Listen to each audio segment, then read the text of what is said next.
పేరు విజయ్, మాది కాలూరు గ్రామం. ఇందులో మా కోడలు ఎగ్జామ్ రాయడానికి వచ్చింది. ఈరోజు ఫస్ట్ ఇయర్, సెకండ్ ఇయర్. ముఖ్య విషయం ఏంటంటే ఈ స్కూల్ పిల్లలు కూడా స్కూల్ చాలించారు.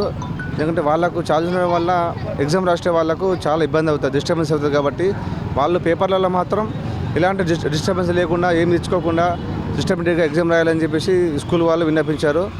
అలా వాళ్ళే వినిపించిన తర్వాత వాళ్ళే పిల్లలకు ఎగ్జామ్ పిల్లలు కాకుండా వాళ్ళకు పెద్దవాళ్ళు ఎగ్జామ్ ఎట్లా రాస్తారు? స్కూల్ చాలించడం ఇది కరెక్ట్ కాదు. ఇది పెద్ద ఎగ్జామ్, ఇది చిన్న పిల్లల ఎగ్జామ్ కాదు. కాబట్టి ఎందుకంటే ఈ పిల్లల యొక్క ఎగ్జామ్ వాళ్ళ జీవితం భవిష్యత్తుని ఇది చేయడానికి రాస్తున్న ఎగ్జామ్ ఇది.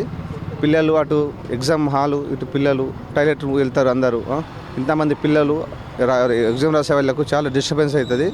అట్లా కాకుండా స్కూల్ వారిని, యజమాని ఎవరున్నా కానీ, ప్రిన్సిపాల్ కానీ ఎవరైనా పెద్ద ఎత్తున ఎవరైనా ఉన్నా కానీ వాళ్ళ ఎగ్జామ్ వాళ్ళకి ఎలాంటి ఇబ్బందులు లేకుండా ప్రశాంతంగా మంచిగా హ్యాపీగా ఎగ్జామ్ రాయించాలని చెప్పేసి స్కూల్ తరపు నుంచే, కాలేజ్ తరపు నుంచి కోరుకుంటున్నాను.